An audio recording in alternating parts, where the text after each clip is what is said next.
3 horas da manhã.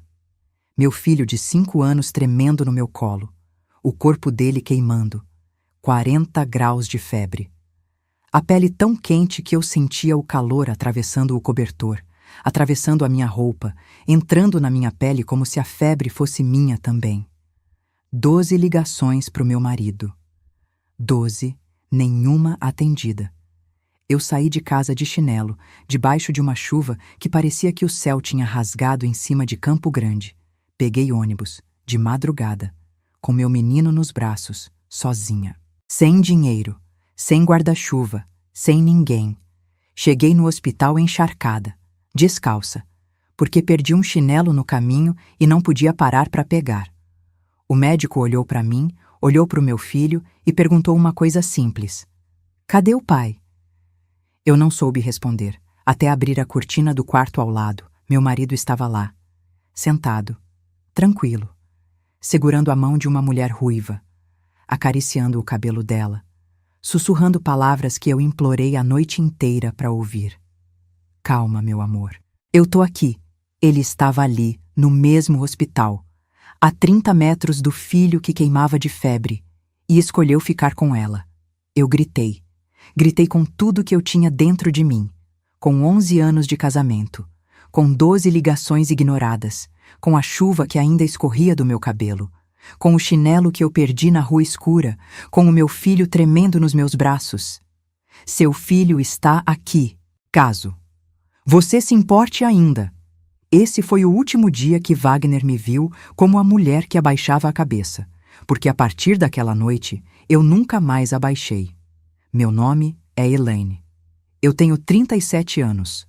E essa é a minha história.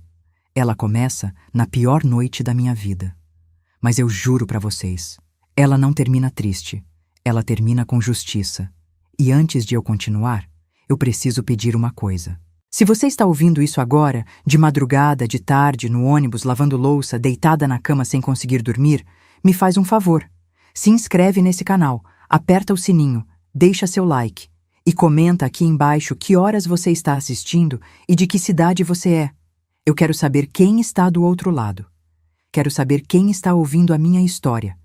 Porque por muito tempo eu achei que ninguém se importava com o que eu passava, que ninguém queria saber. Agora eu sei que tem gente que escuta, que sente, que entende.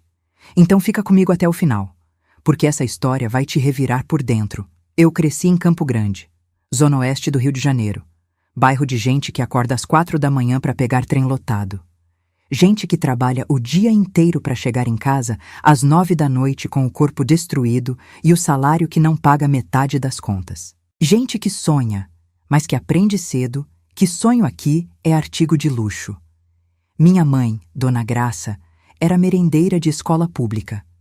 Passava o dia inteiro de pé, cozinhando para 200 crianças, com aquele calor de cozinha industrial, o avental encharcado de suor, os pés inchados dentro da bota de borracha. Chegava em casa às 6 da tarde e ainda fazia janta para mim e para o meu irmão Leandro. Meu pai, seu Newton, era pedreiro. Mão grossa, pele queimada de sol, coluna destruída aos 50 anos. Trabalhava sem carteira assinada na maioria das vezes. Quando tinha obra, tinha dinheiro. Quando não tinha, a gente comia arroz com ovo e fingia que era festa. Eu era boa aluna. Não por talento, por teimosia. Eu estudava porque sabia que aquele era o único caminho que ia me tirar do ciclo. A única porta que não exigia que eu conhecesse alguém, que eu tivesse dinheiro, que eu fosse bonita ou bem-nascida. Bastava estudar, bastava passar, bastava não desistir. Em 2007, eu fiz o Enem. Tirei uma nota que me deu vaga em enfermagem na Unírio. Quando o resultado saiu, minha mãe sentou na cadeira da cozinha e chorou. Chorou de um jeito que eu nunca tinha visto. Não era choro de tristeza. Era choro de quem finalmente viu uma coisa que achava impossível acontecer. Minha filha vai ser enfermeira. Ela repetiu isso a semana inteira. Para vizinha, para colega de trabalho, para feirante, para qualquer pessoa que cruzasse o caminho dela. Minha Elaine passou para enfermagem, na Unírio, federal. Eu ia ser enfermeira. Eu ia cuidar de gente, salvar gente, ter uma profissão que ninguém podia tirar de mim, até Wagner aparecer. Conheci Wagner em 2008, num baile funk em Bangu. Eu tinha 20 anos, ele tinha 25. Trabalhava como servente de obras, forte, moreno, mão grossa igual meu pai. Sorriso bonito, daqueles sorrisos que parecem que o mundo inteiro é simples e que tudo vai dar certo. Ele veio direto, sem rodeio, sem timidez. Qual seu nome, princesa? A voz saiu firme, com aquela segurança de quem não tem medo de ouvir não. Elaine, eu respondi, tentando parecer indiferente, mas sentindo o rosto esquentar. Elaine, eu vou casar com você. Ele disse isso olhando nos meus olhos, sem piscar, como se estivesse falando a coisa mais óbvia do mundo. Eu ri, uma risada nervosa, daquelas que saem quando a gente não sabe como reagir. Você nem me conhece. Não precisa. Eu sei quando é para ser. Era bom com palavras, Wagner. Era muito bom com palavras. Sabia exatamente o que dizer, em que momento dizer, com que tom de voz dizer. Fazia a gente se sentir especial, única, escolhida. Pena que palavras era tudo que ele tinha de bom. Wagner era apaixonado. No começo. Me buscava na faculdade de moto, chuva ou sol. Ficava parado no portão, encostado na moto, com aquele sorriso, e quando eu saía, ele falava alto, para todo mundo ouvir. Minha mulher não pega ônibus. Me ligava 5 vezes por dia. Só para ouvir sua voz, amor. Me dava presente. Pouco. Mas dava. Um chocolate. Uma rosa comprada no sinal. Um bilhete escrito à mão com aquela letra torta de quem não tem costume de escrever, mas que se esforçou porque queria que eu soubesse. Elaine, você é a melhor coisa que aconteceu na minha vida. Eu derreti. Completamente. Derreti como manteiga em frigideira quente, sem resistência, sem desconfiança, sem a mínima noção de que aquilo tudo era uma armadilha coberta de mel. E quando ele pediu para eu largar a faculdade, eu já estava tão apaixonada, tão envolvida, tão convencida de que ele era o homem certo, que eu obedeci sem nem perceber que estava obedecendo. Amor, eu fui promovido, encarregado. Agora eu ganho bem. Você não precisa trabalhar. Ele segurou minhas mãos enquanto falava, apertando com aquela firmeza que confundia controle com carinho. Mas eu quero ser enfermeira. Minha voz saiu pequena, quase um pedido de desculpas. Você vai ser minha esposa. Isso é melhor que qualquer profissão. Ele disse isso sorrindo, como se estivesse me dando um presente, como se tirar meu futuro fosse um ato de generosidade. Eu tranquei a faculdade no 3º período. Faltavam 2 anos e meio para me formar. Minha mãe me chamou na cozinha quando soube. Sentou na mesma cadeira onde tinha chorado de alegria 1 ano antes. Mas agora o rosto era outro. Os olhos eram outros. Elaine, pelo amor de Deus, não larga o curso. A voz dela tremeu. Não de raiva, de medo, de quem já viu essa história acontecer antes e sabe como termina. Eu não ouvi. Minha mãe morreu em 2021, sem me ver formada, sem me ver feliz, sem me ver livre. Essa culpa eu carrego todo dia, todo santo dia. É a primeira coisa que eu sinto quando acordo e a última coisa que eu penso antes de dormir. Porque minha mãe me deu a resposta, de graça, em 2 frases, e eu joguei fora, por um sorriso bonito e uma frase ensaiada. Casamos em 2013. Eu com 25, ele com 30. Casamento no civil, sem festa, sem vestido, sem foto, sem bolo. Pra que gastar com festa? A gente investe na casa. Wagner disse isso como se fosse prático, inteligente, responsável. A casa era um apartamento de 2 quartos em Campo Grande. Financiado, parcela de R$ 1.100. Wagner ganhava 3.800 na época. Era apertado, muito apertado.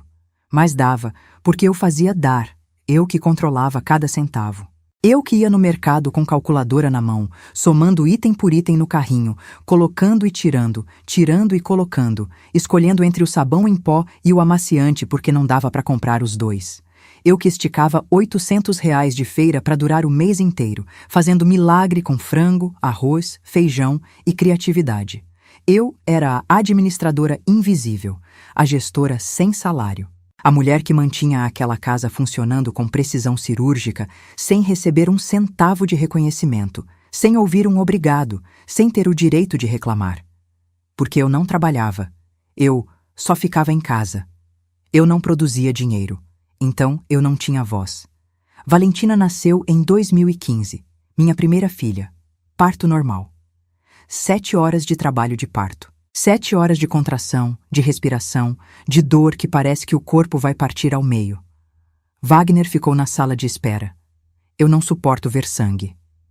Ele disse isso ajeitando o celular no bolso, como se estivesse explicando por que não ia assistir a um filme de terror, não ao nascimento da própria filha.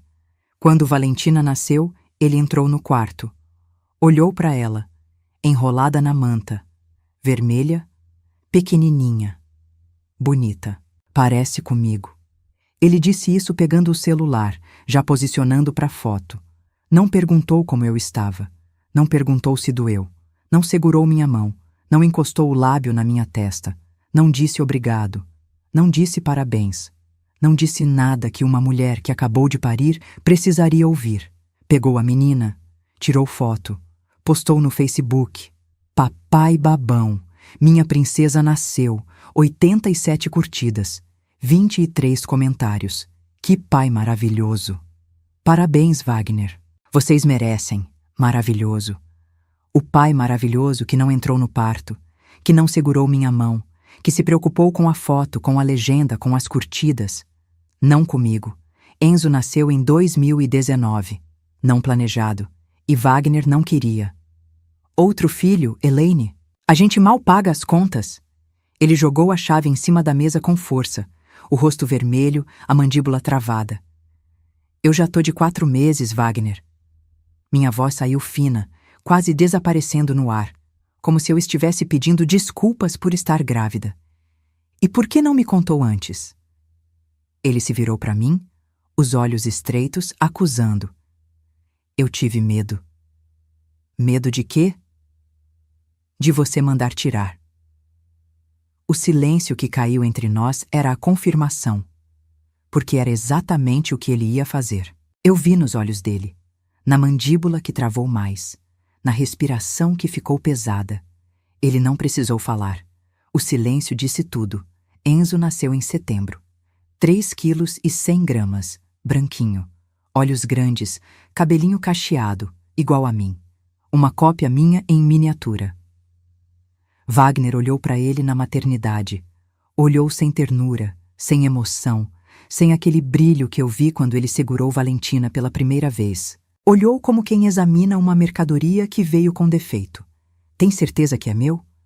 As palavras saíram frias, calculadas. Na frente da enfermeira que arrumava o berço ao lado. A enfermeira parou o que estava fazendo. Me olhou, com pena, com uma dor nos olhos que dizia que ela já tinha visto isso antes, mas que nunca deixava de doer. É seu, Wagner. Minha voz saiu firme, mais firme do que eu esperava. Não parece. Ele cruzou os braços, encostando na parede como se estivesse num bar, não numa maternidade. Parece comigo. Algum problema? Ele saiu do quarto, sem responder, sem olhar para o berço, sem tocar no filho. Enzo tinha 2 horas de vida. E já era rejeitado pelo pai. Wagner amava Valentina. Amava de verdade. Ou pelo menos do jeito que ele era capaz de amar, que nunca foi muito, mas para Valentina ele reservava o melhor que tinha. Levava no parquinho. Comprava brinquedo. Fazia carinho. Chamava de princesa do papai. Valentina era a cópia dele. Morena, cabelo liso, sorriso igual, o mesmo jeito de inclinar a cabeça quando ria. Enzo era diferente. Branquinho, cabelo cacheado, olhos claros, igual a mim. E Wagner tratava essa semelhança como se fosse uma acusação permanente. Como se cada vez que olhasse para o menino, visse não um filho, mas uma dúvida. Esse menino é grudento demais. Wagner dizia isso, empurrando Enzo do colo quando o menino tentava se aninhar, o corpinho pequeno buscando um aconchego que nunca vinha. Para de chorar, Enzo. Homem não chora. Falava com dureza para uma criança de 3 anos que só queria a atenção. Vai brincar sozinho, eu tô ocupado. E ficava no celular. Sempre no celular. Enquanto Enzo ficava no canto da sala, com os brinquedos velhos de Valentina, fingindo que não se importava. Mas se importava. Crianças sempre se importam. Uma noite, quando eu estava arrumando a cama dele para dormir, Enzo me puxou pela manga da blusa. Os olhos grandes, aqueles olhos que pareciam 2 mundos inteiros, me olharam com uma tristeza que nenhuma criança de 3 anos deveria conhecer. Mamãe, por que o papai não gosta de mim? A voz saiu baixinha, como se ele tivesse medo de que o pai ouvisse a pergunta e ficasse mais bravo ainda. Meu coração partiu. Partiu em 1000 pedaços.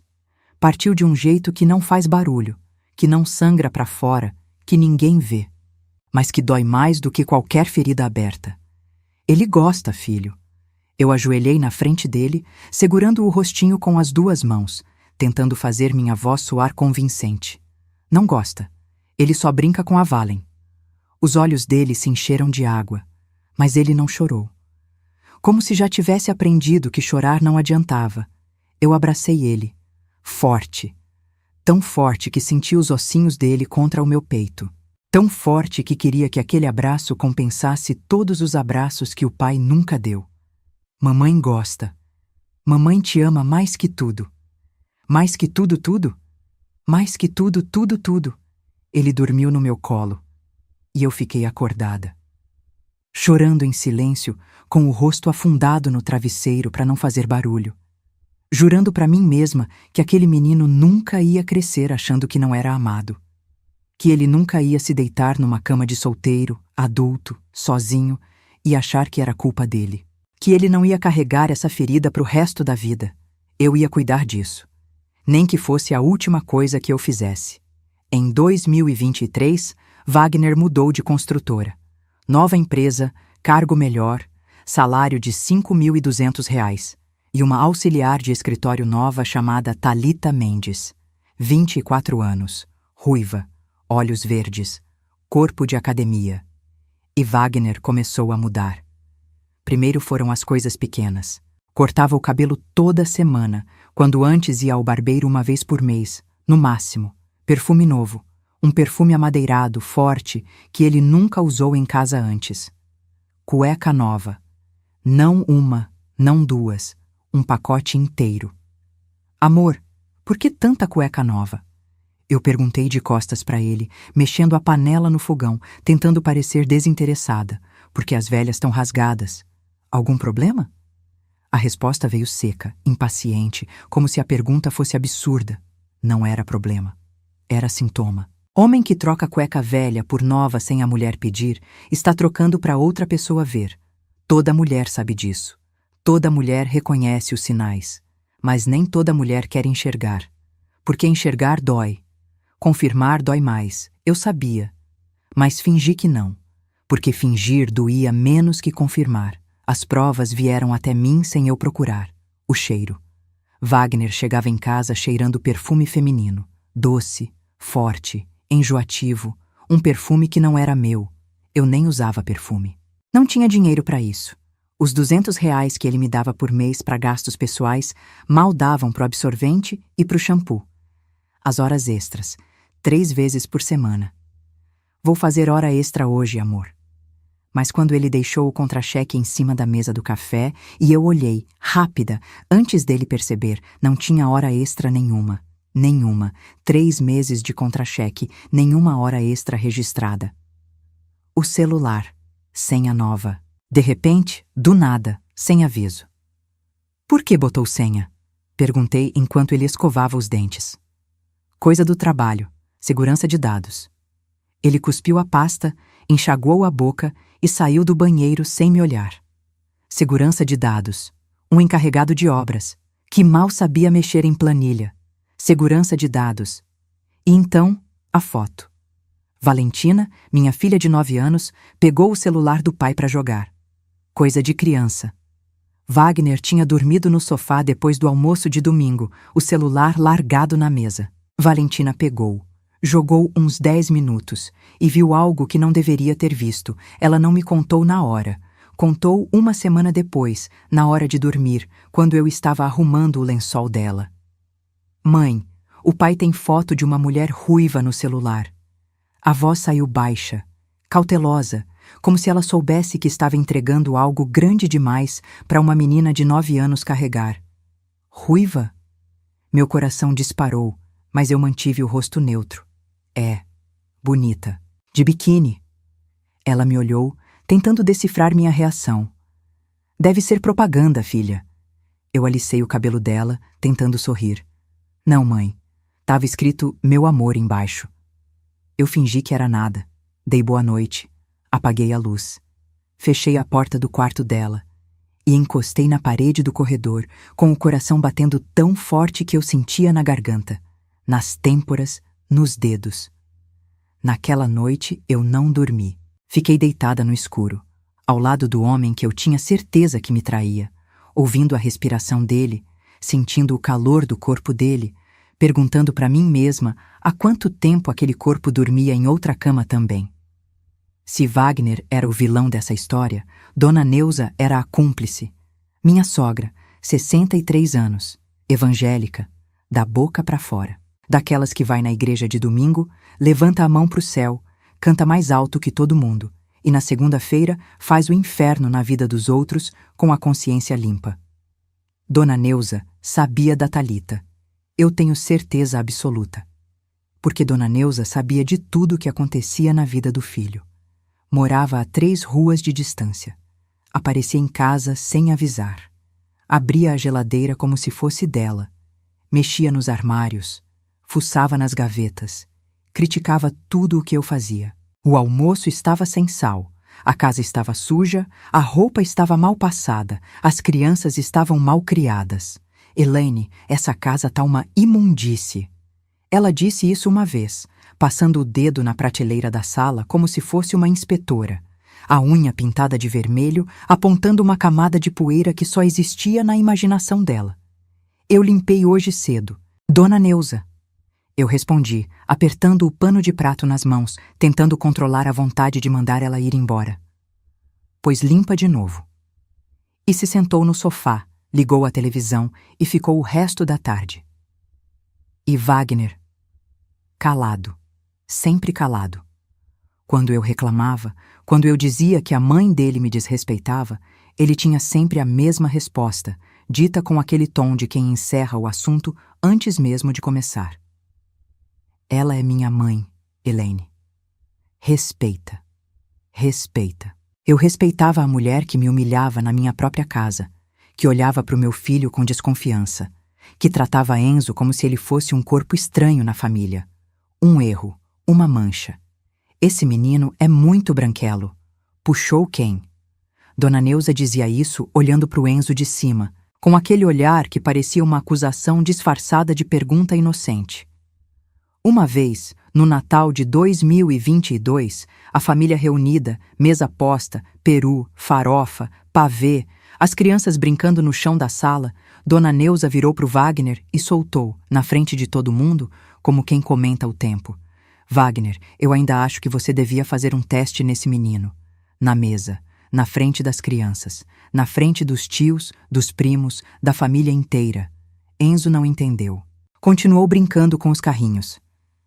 Mas Valentina entendeu e me olhou, com uma dor nos olhos que eu nunca esqueci. Uma dor de quem entende a maldade, mas não entende por quê. Eu não respondi. Engoli. Como eu engolia tudo. A humilhação, o desrespeito, a raiva, o desejo de virar aquela mesa na cara dela. Engoli tudo com arroz e farofa e fingi que estava tudo bem, porque era mais fácil fingir do que enfrentar. 16 de março de 2024. Sábado. Esse dia está gravado na minha memória como ferro quente em couro. Cada minuto, cada detalhe, cada segundo de angústia. Enzo amanheceu estranho. Molinho, sem fome. Os olhos fundos, com aquele brilho vitrificado de quem está doente, mas ainda não sabe dizer onde dói. Mamãe, meu corpo dói. A voz saiu fraquinha, rouca, diferente da voz alegre que gritava pela casa toda manhã. Medi a temperatura. 38,2. Dei dipirona. Fiz ele deitar. Coloquei desenho na televisão. Cobri com o cobertor do Homem-Aranha. Deve ser virose, filho. Descansa. Wagner saiu cedo, 7:30 da manhã. Barba feita, perfume no pescoço, chave do carro na mão. Vou resolver uma coisa na obra.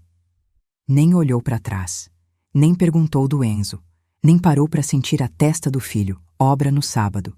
Sei, às 2 da tarde, a febre subiu. 38,9.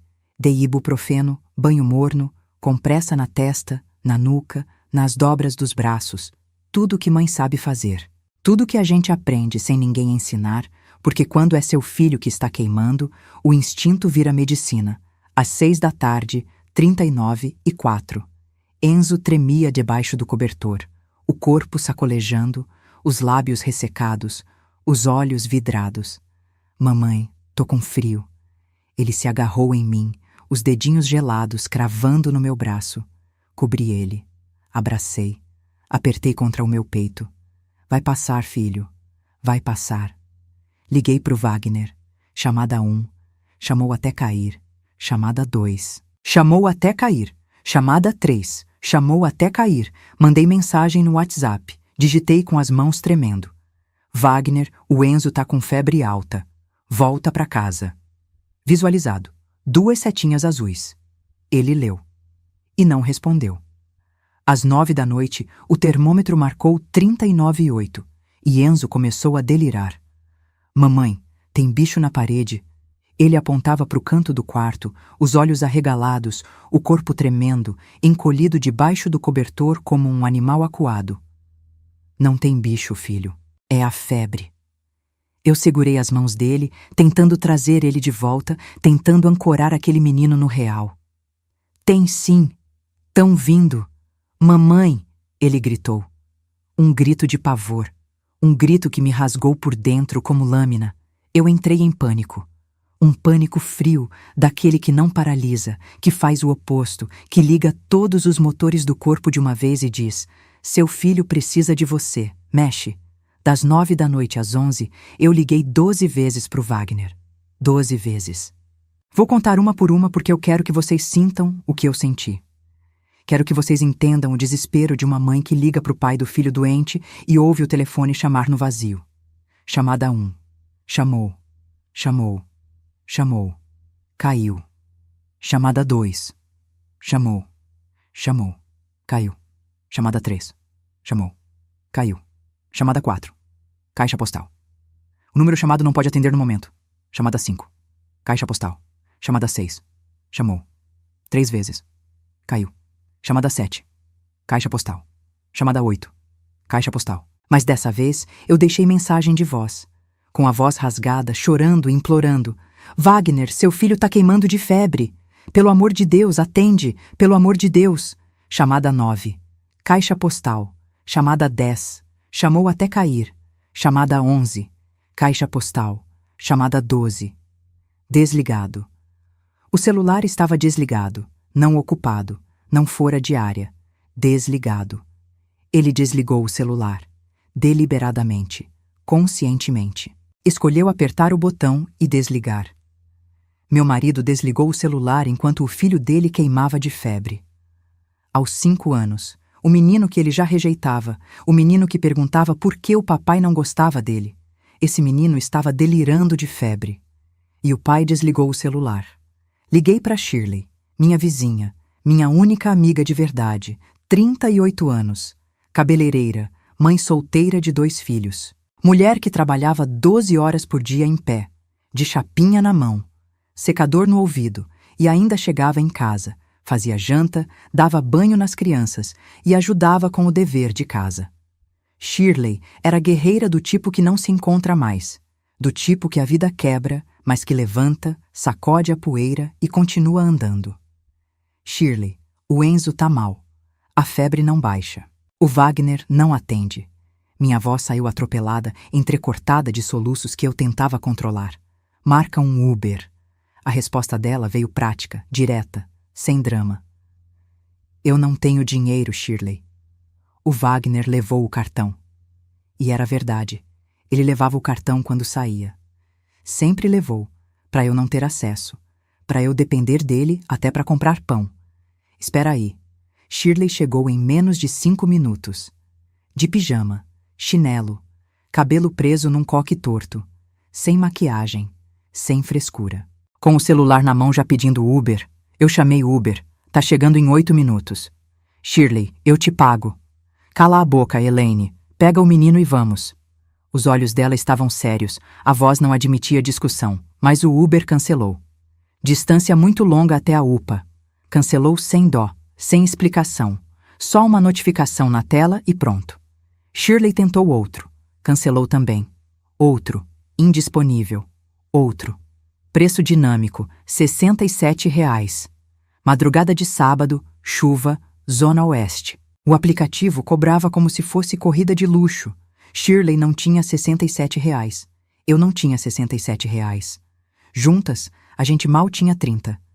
Shirley me olhou, os olhos brilhando de preocupação, mas a voz firme, decidida. Elaine, vai de ônibus. Eu fico com a Valentina. Ônibus. De madrugada. Com uma criança de 5 anos ardendo de febre, no Rio de Janeiro, na chuva. Era isso ou nada. Não tinha ambulância que viesse rápido, não tinha vizinho com carro, não tinha marido. Era o ônibus ou esperar Enzo piorar na minha frente, na minha cama, nos meus braços.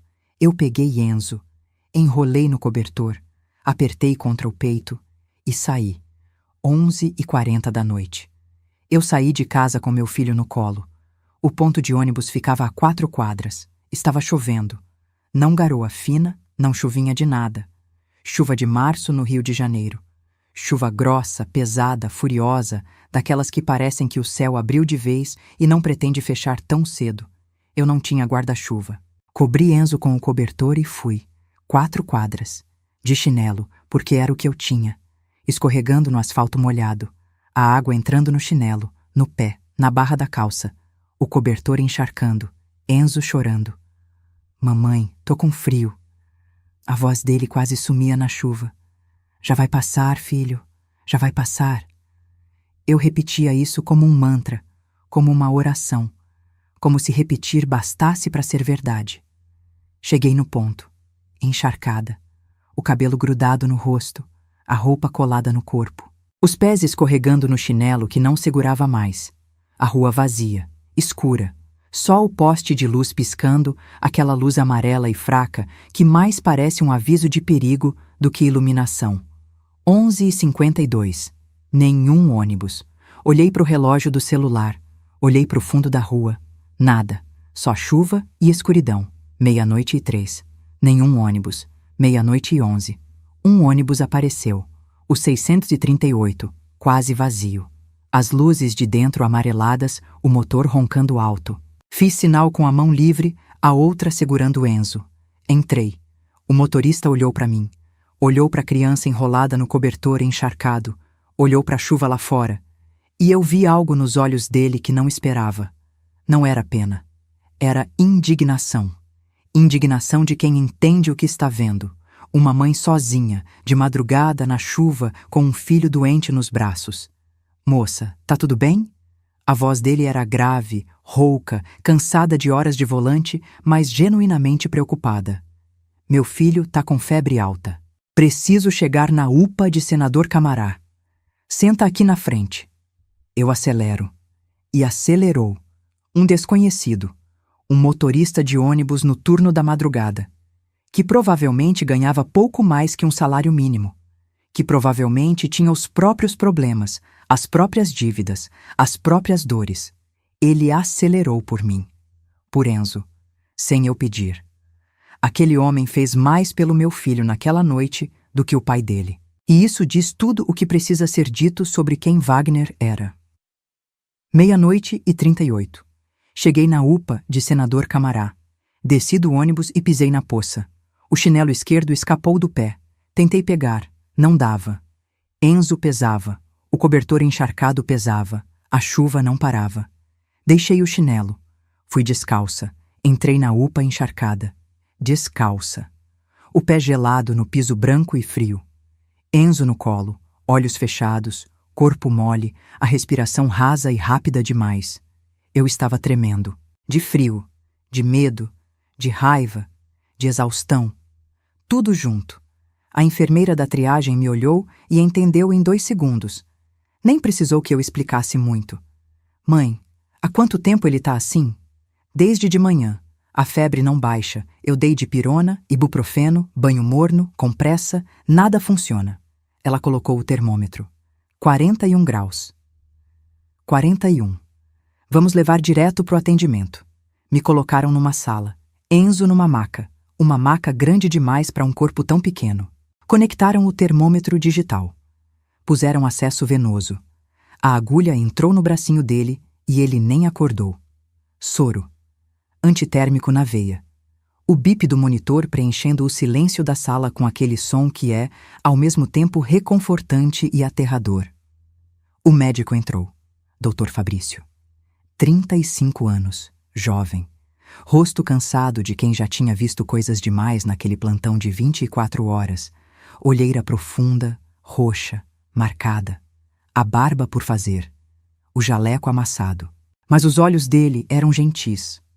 Olhos de quem escolheu aquela profissão pelas razões certas. Ele examinou Enzo. Apalpou a barriga. Ouviu o peito. Olhou a garganta. Apertou as costas na região dos rins. E Enzo gemeu mesmo dormindo. Mãe, pode ser uma infecção urinária que evoluiu. Vamos colher sangue e urina. Se confirmar, precisa de antibiótico intravenoso. A voz dele era calma, profissional, mas tinha uma camada de preocupação embaixo que eu captei imediatamente. Ele vai ficar bem? Minha voz quebrou. Não consegui segurar. Vai, mas precisa ficar aqui. Pelo menos 48 horas. 48 horas. Sozinha.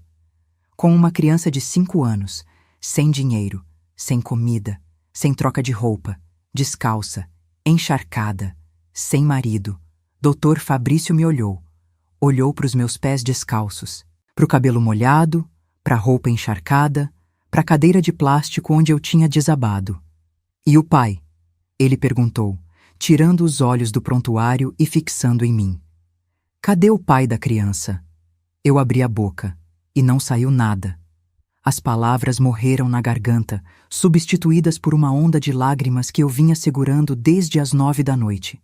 Desde a primeira ligação não atendida, desde a primeira chamada que caiu no vazio.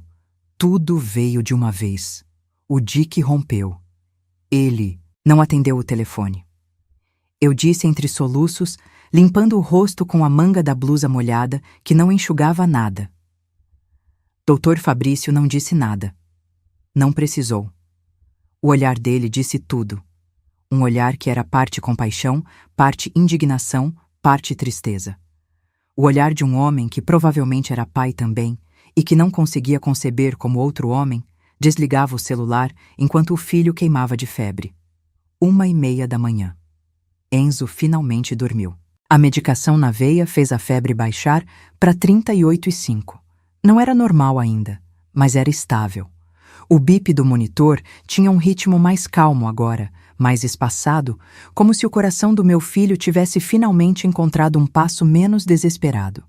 Eu sentei do lado da maca, na cadeira de plástico dura, aquela cadeira branca de UPA que parece ter sido projetada para tortura. Encosto reto, assento estreito, nenhum conforto, mas eu nem sentia. A adrenalina das últimas horas tinha consumido tudo que eu tinha de energia, de sensibilidade, de consciência do próprio corpo, encharcada, com frio, sem comer desde as 6 da tarde. O estômago apertava de fome, mas a náusea da ansiedade era maior. Eu olhava para o Enzo dormindo na maca, o rostinho pálido, o bracinho magro com a agulha do soro, os olhos fechados, a respiração finalmente regular, e pensava em tudo e em nada ao mesmo tempo. Pensava nas 12 ligações, no celular desligado, no perfume novo do Wagner, na cueca nova, na foto de biquíni, no meu amor escrito embaixo. Pensava na minha mãe, que morreu sem me ver formada. Pensava em quem eu era, em quem eu tinha me tornado. Nessa mulher encharcada, descalça, sozinha, numa UPA de madrugada, esperando que o filho melhorasse enquanto o marido estava sabe Deus onde, fazendo sabe Deus o quê, com sabe Deus quem. Eu precisava de água. A garganta estava seca, arranhando. Olhei para o Enzo, dormindo profundo, seguro, monitorado. Levantei devagar para não fazer barulho e saí da sala. O corredor da UPA era branco, longo, iluminado por aquela luz fluorescente que não tem hora, não tem dia nem noite, só aquele brilho permanente e sem alma que faz tudo parecer irreal. A UPA era dividida em alas. Ala A, pediatria, onde Enzo estava. Ala B, clínica geral. Ala C, observação. O bebedouro ficava entre a ala A e a ala B. Eu caminhei até lá, descalça, o pé gelado no piso branco e liso, cada passo ecoando no corredor vazio. Enchi o copo descartável. Bebi de uma vez, a água gelada descendo pela garganta, pelo peito, como se estivesse lavando por dentro. Enchi de novo, bebi de novo, e quando virei para o corredor da ala B, algo me puxou o olhar. Não sei explicar o quê. Não foi barulho, não foi movimento, foi algo mais profundo, mais primitivo, instinto. Aquele sexto sentido que toda mulher traída desenvolve, aquela antena invisível que capta frequências que a razão não consegue explicar. A cortina do leito 3 da ala B estava entreaberta, uma fresta, talvez 20 centímetros. Eu não ia olhar. Eu ia seguir reto, voltar para o quarto do Enzo, sentar na cadeira de plástico e esperar o amanhecer. Eu ia, mas não fui, porque algo dentro de mim, algo que não era curiosidade, que era mais que isso, que era necessidade, me fez virar a cabeça, e o mundo parou. Não parou como nos filmes, com câmera lenta e música dramática. Parou de verdade. O ar parou de entrar nos meus pulmões. O sangue parou de correr nas minhas veias. O tempo parou de andar no relógio. Tudo. Parou. Tudo. Wagner, meu marido. Sentado na cadeira ao lado do leito. Na mesma cadeira de plástico branca que eu estava sentada na ala A. Mas ele não estava sozinho. Ele não estava preocupado. Ele estava segurando a mão de uma mulher. Uma mulher ruiva, olhos verdes, bonita, jovem, Thalita, a auxiliar de escritório. A mulher da foto de biquíni no celular. A dona do meu amor, escrito embaixo. Ela estava deitada na maca. Aparelho de pressão no braço. Soro na veia. Expressão de dor. Mas uma dor que parecia pequena. Uma dor que não justificava um homem no meio da madrugada segurando a mão dela como se ela fosse morrer. E Wagner. Meu Wagner. O pai dos meus filhos. O homem que eu amei por 11 anos. O homem que me fez largar a faculdade, que me trancou em casa, que me tirou do mundo. Ele estava ali, acariciando o cabelo dela, com aquele toque lento, suave, que ele nunca teve comigo. Nunca. Em 11 anos de casamento, Wagner nunca acariciou meu cabelo daquele jeito. Como se ela fosse frágil, como se ela fosse preciosa, como se ela fosse a coisa mais importante do mundo. E ele sussurrava, baixinho, com a boca perto do ouvido dela. Calma, meu amor, eu tô aqui. Não vou sair. Meu amor, eu tô aqui. Não vou sair. As mesmas palavras que eu implorei a noite inteira. As mesmas palavras que eu precisei ouvir quando meu filho queimava de febre e eu estava sozinha, apavorada, sem saber o que fazer. As mesmas palavras que poderiam ter mudado tudo se tivessem sido ditas para mim. Para nós. Pro Enzo. Mas não foram para mim, foram para ela, o homem que desligou o celular enquanto o filho de 5 anos delirava de febre, que ignorou 12 ligações da esposa desesperada, que não se importou se o menino morria ou vivia. Esse homem estava ali, no mesmo hospital, a 30 metros do filho, segurando a mão da amante, enquanto eu atravessei a cidade inteira de ônibus, na chuva, descalça, com nosso filho nos braços. Eu não sei quanto tempo fiquei parada ali. Pode ter sido 5 segundos. Pode ter sido 1 minuto. Pareceu uma eternidade. Uma eternidade em que todas as peças do quebra-cabeça dos últimos meses se encaixaram de uma vez. O perfume novo, a cueca nova, as horas extras falsas, o celular com senha, a foto de biquíni, o meu amor no WhatsApp, as noites fora, as mentiras, as desculpas esfarrapadas. Tudo fez sentido, tudo se conectou. E a imagem final, a imagem que selou tudo era essa: meu marido segurando a mão de outra mulher no hospital enquanto nosso filho queimava de febre na ala ao lado. Eu não planejei o que aconteceu depois. Não pensei, não calculei, não respirei fundo, não contei até 10. Meu corpo agiu antes da minha mente. Como se todos os anos de humilhação, todos os anos de silêncio, todos os anos de engole e finge que tá tudo bem, tivessem finalmente encontrado uma saída. E a saída foi explosiva. Eu abri a cortina. Com tudo. Com as 2 mãos. O tecido voou pro lado, os anéis de metal raspando no trilho, com um barulho que ecoou pelo corredor inteiro. Wagner olhou para mim. E ficou branco. Completamente branco. Como se alguém tivesse arrancado todo o sangue do rosto dele num segundo. A mão que segurava a mão de Thalita soltou no mesmo instante, num reflexo de culpa tão automático que quase seria cômico se não fosse trágico. Elaine!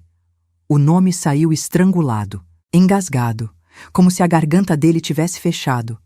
Seu filho está aqui, caso você se importe ainda. Minha voz saiu rasgada, rouca de tanto chorar, de tanto chamar, de tanto gritar pro vazio a noite inteira. Mas alta. Alta o suficiente para a UPA inteira ouvir. Pacientes viraram a cabeça nas macas. Enfermeiros pararam no meio do corredor. Um médico saiu de outra sala e ficou na porta, olhando. Seu filho tá na ala A, com 40 graus de febre. Eu liguei 12 vezes, Wagner. E você tava aqui, segurando a mão dessa mulher. Thalita se encolheu na maca. Puxou o lençol até o queixo, como se aquele pedaço de pano pudesse protegê-la do que estava vindo. Os olhos arregalados, a boca aberta, o rosto passando de pálido para vermelho num segundo. Quem é essa? A voz dela saiu aguda, trêmula, olhando de mim para Wagner como se esperasse que ele resolvesse aquilo. É a esposa dele, a mãe do filho que tá morrendo de febre enquanto você finge de doente. Wagner levantou da cadeira. As mãos espalmadas para frente, como se tentasse conter uma onda com as mãos. Elaine, calma. Calma. Ele disse calma. A palavra mais covarde que um homem pode dizer para uma mulher naquele momento. Calma. Como se eu estivesse exagerando. Como se fosse histeria. Como se a culpa fosse minha por não controlar as emoções. Calma. Eu vim de ônibus, na chuva, descalça, com meu filho no colo. E você me pede calma? Eu senti meu corpo inteiro tremer. Não de frio, de raiva. Uma raiva que vinha de tão fundo que parecia outro ser dentro de mim. Uma raiva de 11 anos, acumulada gota por gota, humilhação por humilhação, silêncio por silêncio, e que agora transbordava de uma vez, sem filtro, sem controle, sem vergonha. Wagner deu um passo para trás. Olhou para os lados, para as pessoas que assistiam, para os olhares de julgamento, para o corredor cheio de testemunhas. Abaixa a voz. Tá todo mundo olhando! O sussurro furioso dele era patético. Ele não estava preocupado comigo, não estava preocupado com o filho, estava preocupado com a plateia. Que olhem o pai do ano, que ignorou 12 ligações do filho doente para ficar com a amante no hospital. O barulho trouxe Dr. Fabrício. Ele apareceu no corredor, o jaleco aberto, o estetoscópio balançando no pescoço, o passo rápido de quem achou que algum paciente tinha passado mal. Mas quando chegou na ala B e viu a cena, ele parou. Olhou para o Wagner, de pé no meio da sala, branco como papel. Olhou para Thalita, encolhida na maca. Olhou para mim, descalça, encharcada, chorando, as mãos tremendo, o peito arfando. Ele entendeu em 3 segundos. Viu o entendimento cruzar o rosto dele como uma sombra. A compaixão que ele tinha sentido por mim na ala A se transformou em algo mais duro, mais cortante, quando ele virou para Wagner. Esse é o pai da criança? Ele perguntou para mim, sem tirar os olhos de Wagner. É. Dr. Fabrício olhou para o Wagner com um olhar que eu nunca tinha visto um homem dirigir a outro. Não era raiva, era algo pior. Era desprezo. Seu filho deu entrada com 41 graus de febre, infecção que pode virar sepse. A mãe trouxe ele de ônibus, na chuva, sozinha. Cada frase era uma martelada, precisa, calculada. E o senhor estava aqui? Wagner não respondeu. A boca abriu e fechou, mas nenhum som saiu, como um peixe fora d'água. Senhor, eu sou médico há 10 anos. Já vi muita coisa nessa UPA. Esfaqueado, baleado, criança atropelada, mãe em trabalho de parto no chão. Mas pai que ignora filho doente para ficar com amante é a primeira vez. Doutor, eu não sabia. Wagner começou, a voz fina, patética. 12 ligações. Doutor, Fabrício cortou, levantando a mão. A mãe ligou 12 vezes. O senhor sabia. O silêncio que se instalou naquele corredor era de outro mundo. Um silêncio que pesava toneladas, que prendia a respiração de todo mundo que estava ali, que fazia o tempo parar pela segunda vez naquela noite. Eu sugiro que o senhor vá ver seu filho. Agora. Antes que eu registre abandono de incapaz no prontuário. Abandono de incapaz. A frase caiu no ar como sentença. Artigo 133 do Código Penal. Crime. 6 meses a 3 anos de detenção. Wagner ficou cinza. A pele dele, que já estava branca de susto, ganhou um tom acinzentado de quem ouviu algo que muda tudo. Wagner veio para ala A, devagar, arrastando os pés, cabeça baixa, ombros curvados, o corpo inteiro encolhido, como se quisesse desaparecer. Entrou na sala do Enzo. O menino estava dormindo na maca, pálido, magro, o bracinho com a agulha do soro, o dedo com o sensor do oxímetro, o bip do monitor marcando cada batida do coração dele. Wagner olhou para o filho, e pela primeira vez em anos eu vi algo nos olhos dele que eu não esperava. Não era amor. Wagner não sabia amar Enzo. Nunca soube, mas era culpa. Uma culpa crua, visceral, que ele não conseguia esconder por mais que tentasse. Ele vai ficar bem? A voz saiu baixa, trêmula, quase um sussurro. Vai. Nenhuma graças a você.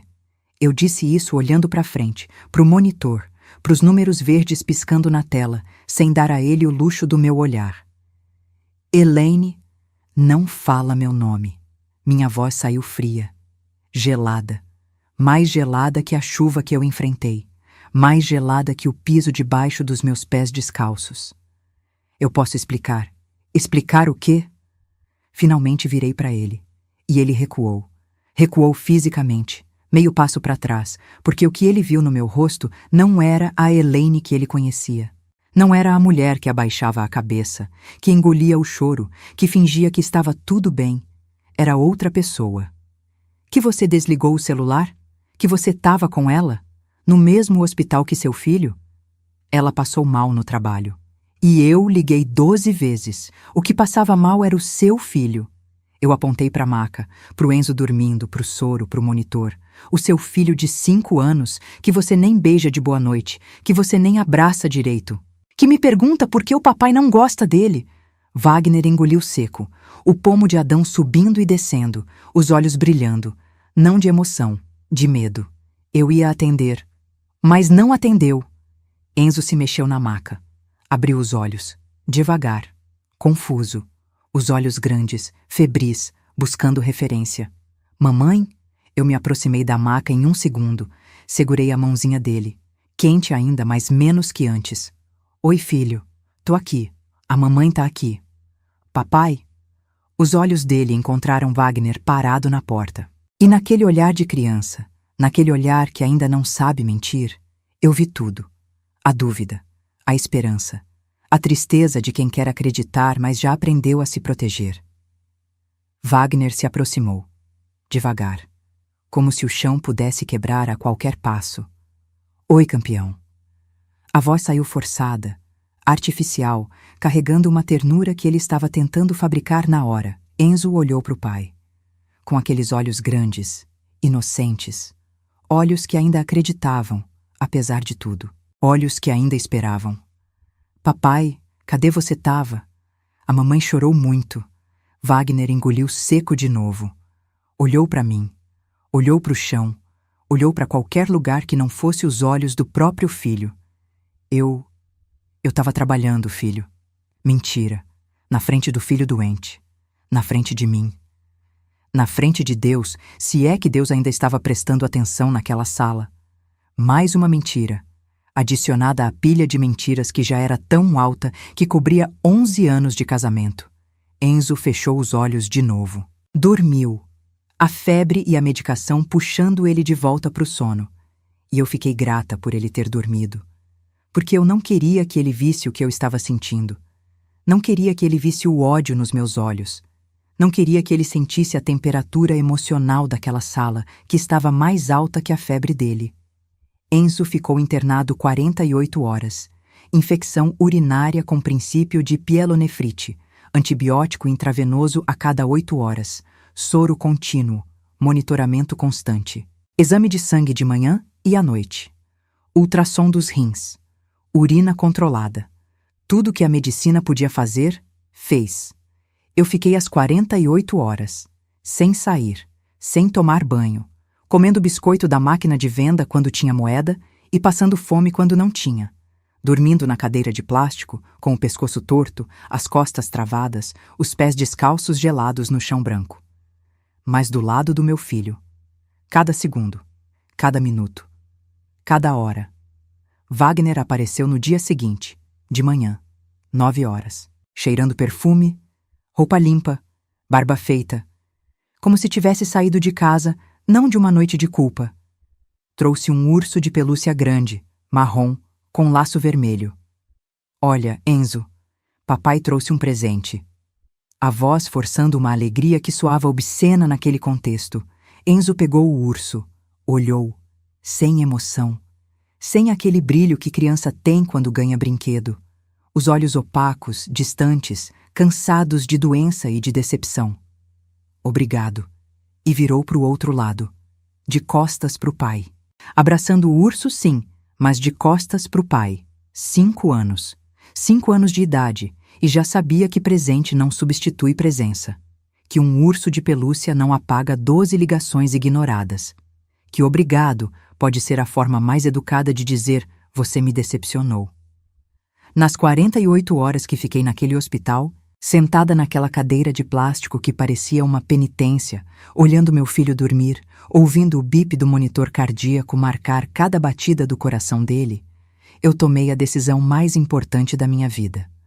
Não foi uma decisão de raiva. A raiva já tinha passado. O que ficou foi outra coisa. Uma coisa mais perigosa que raiva. Uma coisa mais poderosa que ódio. Ficou a clareza. Aquela clareza que só vem quando você bate no fundo. Quando não tem mais ilusão para se agarrar, mais desculpa para inventar, mais vai melhorar para repetir. Eu fiz uma lista mental, sentada ali, com o corpo doendo, a fome apertando, o frio entrando pelos pés descalços. Uma lista do que eu precisava para sair daquela vida. Advogado, provas, dinheiro, coragem. Eu não tinha nenhum dos 4. Mas eu ia conseguir todos, porque a imagem do meu marido segurando a mão da amante enquanto meu filho queimava de febre tinha se gravado na minha retina como fotografia permanente. Estava lá quando eu fechava os olhos. Estava lá quando eu abria. A mão dele na mão dela. O sussurro. O meu amor, eu tô aqui. O carinho no cabelo ruivo. A 30 metros do filho, no mesmo hospital, na mesma noite. Essa imagem nunca mais saiu da minha cabeça. Está lá até hoje. E vai estar até eu morrer. Voltei para casa com Enzo 2 dias depois. Ele estava medicado, melhor, mais fraco. Andava devagar, agarrado na minha mão, com aquela fragilidade de criança que acabou de sair do hospital. Valentina correu para a porta quando a gente chegou e abraçou o irmão com tanta força que ele quase caiu. Enzo, você tá bem? Eu fiquei preocupada. Tô bem, Valen. A mamãe cuidou de mim. Wagner tentou agir como se nada tivesse acontecido. Como se a noite no hospital fosse um sonho ruim que a gente podia esquecer com o café da manhã. Amor, quer que eu faça alguma coisa? Ele disse isso da porta da cozinha, encostado no batente, com as mãos nos bolsos e um sorriso cauteloso no rosto, testando o terreno. Quero que você saia da minha frente. Eu disse sem levantar os olhos, sem drama, sem grito. Com a voz mais calma e mais fria que eu já usei na vida, ele se calou. E eu vi, no reflexo da janela, os ombros dele caírem. Ele saiu da cozinha, foi pro quarto, fechou a porta. E eu entendi que ele ia fingir que aquilo passava, que eu ia engolir mais essa, como engoli todas as outras. Mas dessa vez, ele estava errado. Naquela noite, depois que as crianças dormiram, eu fui na casa da Shirley. Atravessei as 3 casas que separavam a minha porta da porta dela, bati de leve para não acordar os filhos dela, e quando ela abriu, de camisola, cabelo solto, cara de sono, eu disse: Shirley, eu preciso de ajuda. Ela nem pestanejou. Abriu a porta, me puxou para dentro, serviu café e sentou na frente. Fala. Eu preciso de um advogado. Um bom, que aceite parcelar. Shirley me olhou por cima da xícara, os olhos vivos, atentos, medindo a temperatura do que eu estava dizendo, tentando entender se era impulso ou decisão. Eu conheço um. Dr. Maurício. Ele fez o divórcio da minha prima. Destruiu o ex dela. Bom, porque eu quero destruir o Wagner. Legalmente? Legalmente. Judicialmente. Financeiramente. De todo jeito que a lei permitir. Shirley pousou a xícara na mesa, devagar, e sorriu. Não um sorriso de alegria, um sorriso de reconhecimento, de quem finalmente vê uma amiga acordar. Agora sim, Elaine, agora sim. Dr. Maurício Braga, 48 anos. Escritório pequeno em Madureira, no 2º andar de um prédio comercial sem elevador. Sala apertada, paredes cobertas de diplomas e certificados emoldurados, ar-condicionado barulhento que mais esquentava que esfriava. Mesa coberta de processos empilhados. 2 cadeiras de couro descascado para clientes. Mas o homem era uma máquina. Especialista em direito de família. 340 divórcios na carreira. Nunca perdeu uma causa de guarda. Nunca. Tinha uma reputação na vara de família de Campo Grande que fazia advogado adversário pedir acordo antes da primeira audiência. Ele me recebeu numa quarta-feira à tarde. Eu cheguei de ônibus, com roupa simples, sem maquiagem, com a bolsa de couro descascado que eu usava desde 2018. Sentei na cadeira. Ele sentou na frente, tirou os óculos, limpou com a ponta da gravata, colocou de volta. Dona Elaine, me conta tudo. Eu contei. Tudo. Os 11 anos. A faculdade que eu larguei. A humilhação da sogra. A rejeição do Enzo. A Thalita. A noite no hospital. As 12 ligações. O celular desligado. O filho com 40 graus de febre. O marido na ala B com a amante. O grito. O doutor Fabrício. O ônibus. A chuva. O chinelo perdido. Doutor Maurício ouviu calado. Sem me interromper uma vez.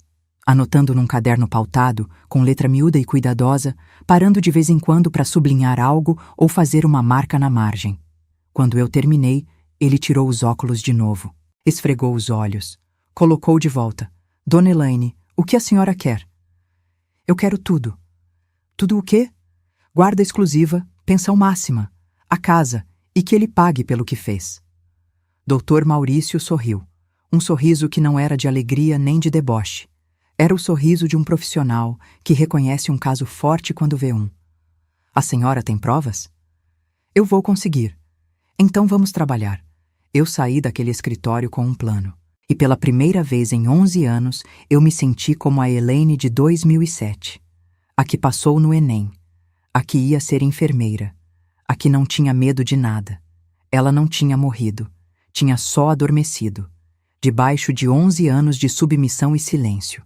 E agora estava acordando.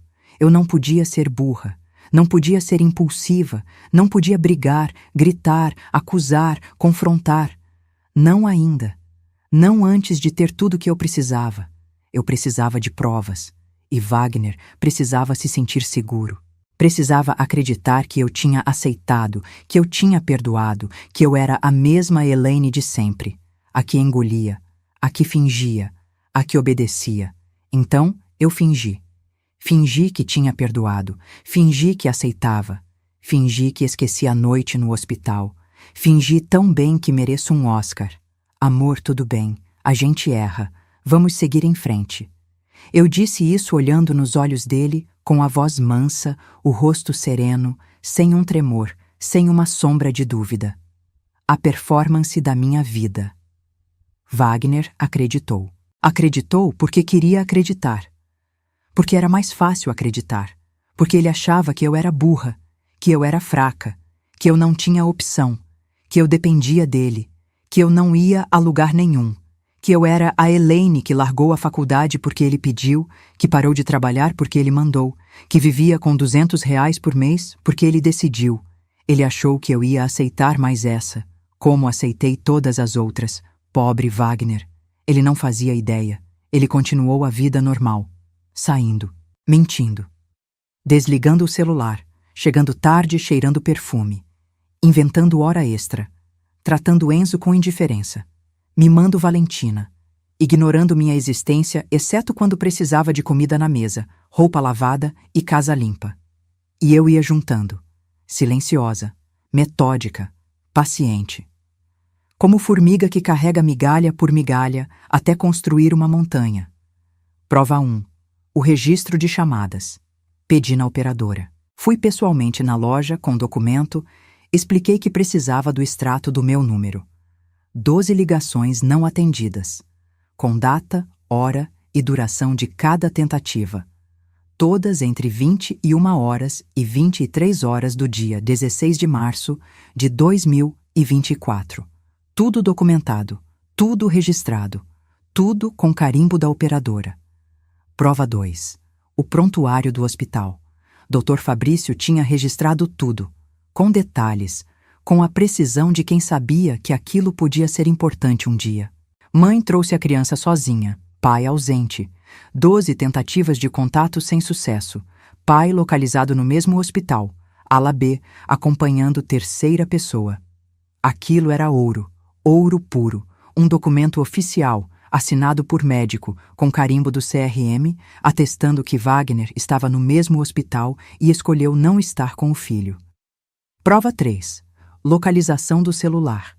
Wagner tinha Google Maps com histórico de localização ligado. Ele não sabia, nem imaginava. Porque Wagner era daqueles homens que achavam que tecnologia era coisa de celular caro e internet rápida.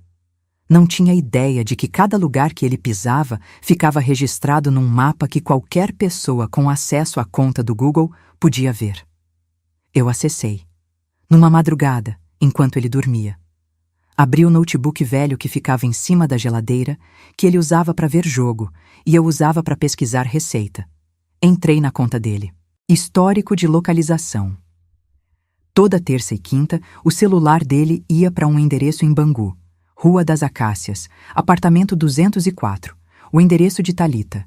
3 meses de histórico. Terça e quinta, terça e quinta, terça e quinta. Como um relógio.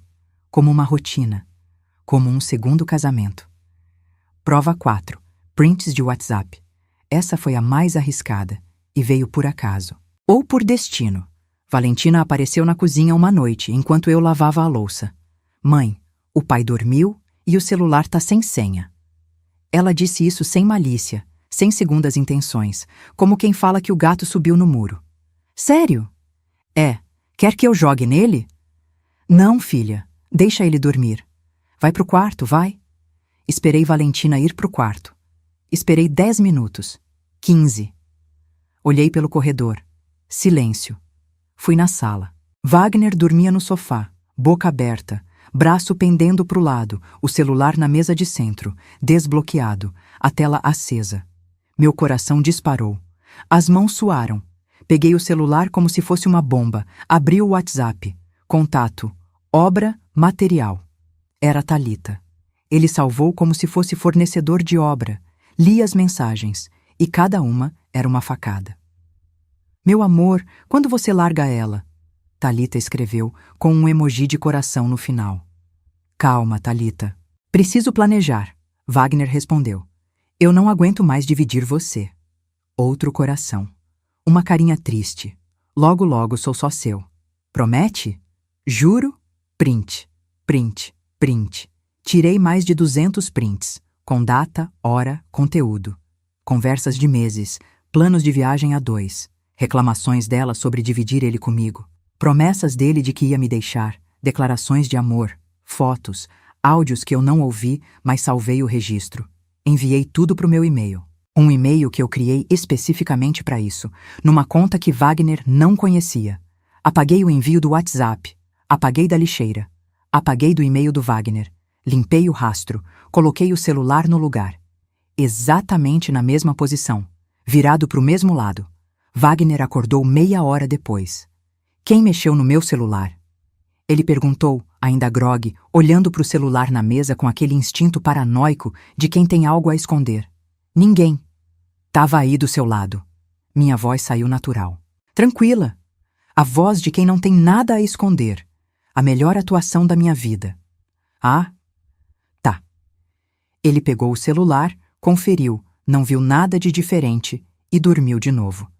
Eu fiquei acordada, com 200 prints no meu e-mail, e o coração batendo como se eu tivesse roubado um banco. De certa forma, eu roubei. Roubei a prova da minha liberdade. Prova 5. Testemunhas. Dr. Fabrício aceitou depor. Quando o doutor Maurício entrou em contato, explicou a situação, pediu se ele estaria disposto a dar um depoimento formal sobre o que presenciou naquela noite, o médico não hesitou. Claro que deponho. O que aquele homem fez é inaceitável. O motorista de ônibus daquela noite. Eu anotei a placa do 638 no celular enquanto descia do ônibus na porta da UPA. Na hora foi instinto, depois virou estratégia. Achei o motorista pelo Sindicato dos Rodoviários. O nome dele era Cláudio, 52 anos, 3 filhos. Quando eu expliquei o que estava acontecendo, ele disse: Dona, eu vou depor com prazer. Naquela noite eu vi uma mãe de verdade. E se o pai não fez a parte dele, que responda. Shirley aceitou depor. Sem perguntar 2 vezes.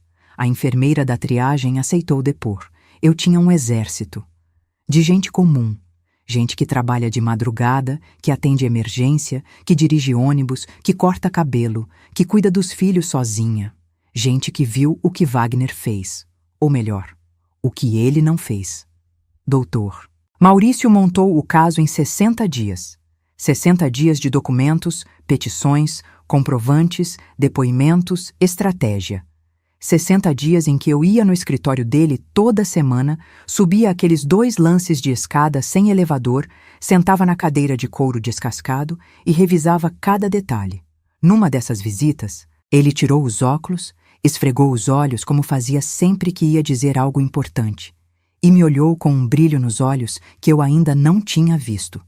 Dona Elaine, isso é dos casos mais fortes que eu já peguei. Por quê? Porque o Sr. Wagner cometeu erros em todas as esferas. Veja, ele virou a tela do computador para mim e começou a apontar, item por item, como um professor explicando uma equação. Primeiro, abandono de incapaz. Artigo 133 do Código Penal. Ele tinha o dever de cuidar do filho.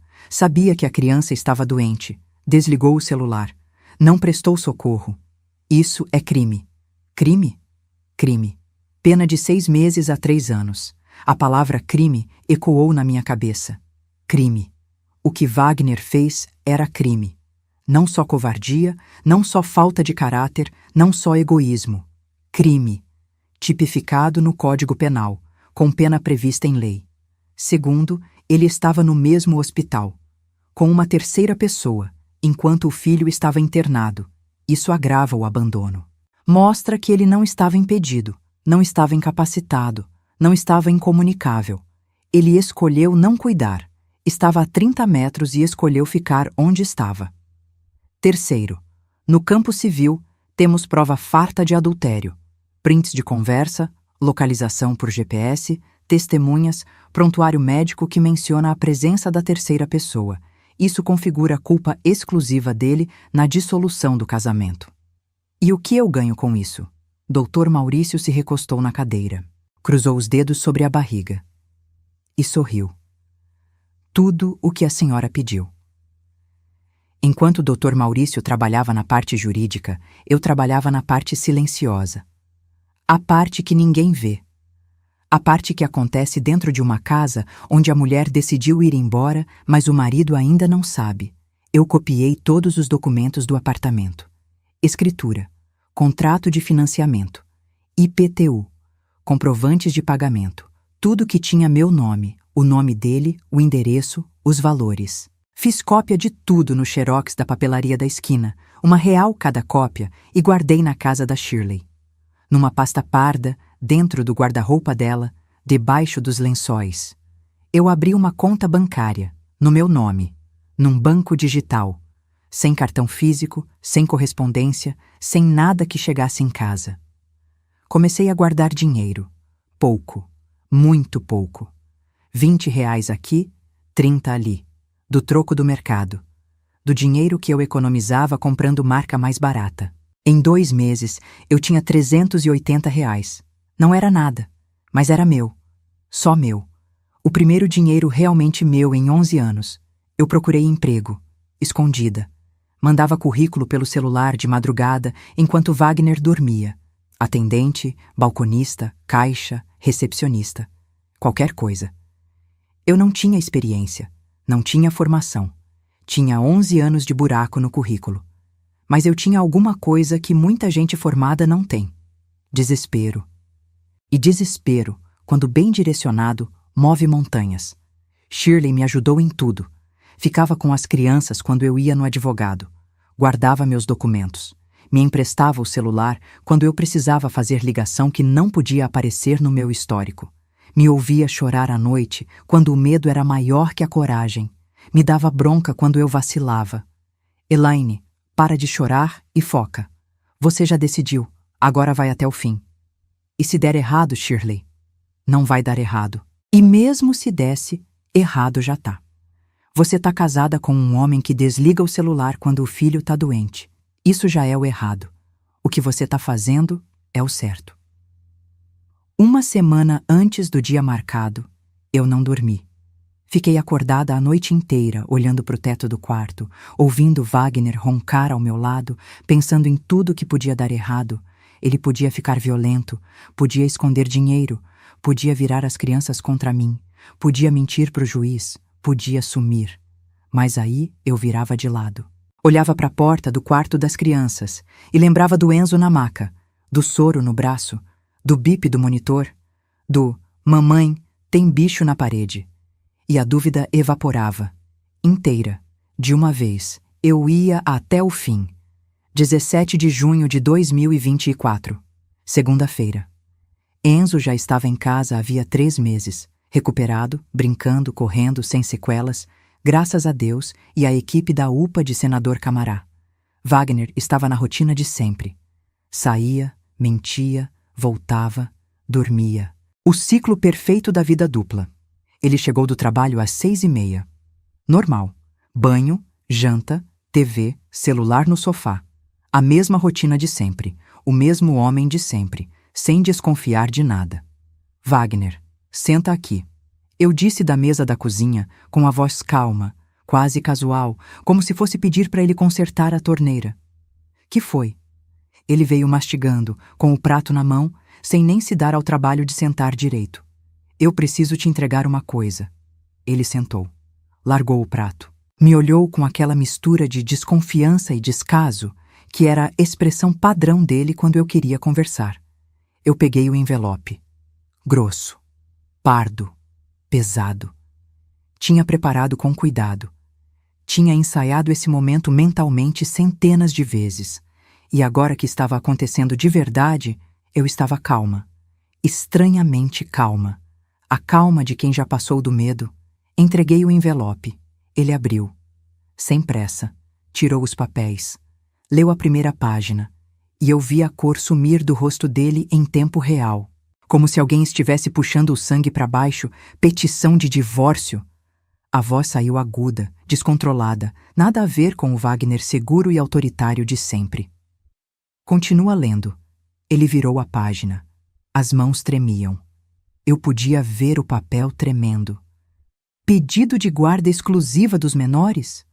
Os olhos dele se arregalaram, a boca aberta, a testa franzida. Continua. Terceira página. E então ele viu. Os prints. As conversas dele com Thalita. Meu amor, quando você larga ela? Logo, logo sou só seu. Juro. O histórico de localização. Rua das Acácias, Bangu. Apartamento 204. Toda terça e quinta. 3 meses. O registro das 12 ligações na operadora, com data e hora. O prontuário do Enzo, com a anotação do Dr. Fabrício. Tudo ali, tudo impresso, tudo organizado, tudo incontestável. De onde você tirou isso? Ele largou os papéis na mesa como se queimassem. Se levantou. A cadeira raspou no chão. O rosto estava vermelho, as veias do pescoço saltando. Do seu celular, do Google Maps, do hospital, da operadora. Eu disse cada palavra com precisão cirúrgica, sem levantar a voz, sem mover um músculo do rosto. Você não pode fazer isso. É ilegal. Ele apontou o dedo para mim, como se o acusado ali fosse eu. Ilegal é abandonar um filho de 5 anos com 40 graus de febre para segurar a mão de amante. Isso é ilegal, Wagner. Artigo 133 do Código Penal. Abandono de incapaz. 6 meses a 3 anos. O dedo que me apontava caiu. O braço inteiro caiu. Como se tivessem cortado os fios que sustentavam aquele homem. Eu vi o momento exato em que ele percebeu que não era uma ameaça. Era real. Era sério. Era o fim. Eu não vou assinar isso! Ele gritou, batendo a mão na mesa. O prato saltou. O garfo caiu no chão. Você não precisa assinar. Já está protocolado. Você foi citado hoje, na obra, na frente dos seus colegas. O silêncio que veio depois foi absoluto, total. Como se o mundo tivesse parado pela terceira vez naquela história. O oficial de justiça tinha ido na obra dele, às 10 horas da manhã, na frente de todo mundo. Pedreiro, servente, mestre de obras, engenheiro, estagiário, todo mundo parou quando o homem de terno entrou no canteiro. Wagner Ribeiro, citação do juízo de família. Todo mundo ouviu. Todo mundo viu. O encarregado de obras, citado. Na frente dos peões que ele mandava. Na frente dos colegas que ele bebia cerveja no fim do dia. Na frente de todo mundo que achava que ele era o cara. O chefe, o homem, o macho. Citado. Wagner sentou na cadeira da cozinha, devagar, como se as pernas não sustentassem mais. Olhou para os papéis na mesa, olhou para mim. E pela primeira vez em 11 anos, eu vi medo nos olhos de Wagner. Medo de verdade. Não o medo que ele teve quando viu que eu ganhava pouco e ia gastar mais que ele podia. Não o medo de chefe, de obra, de dinheiro.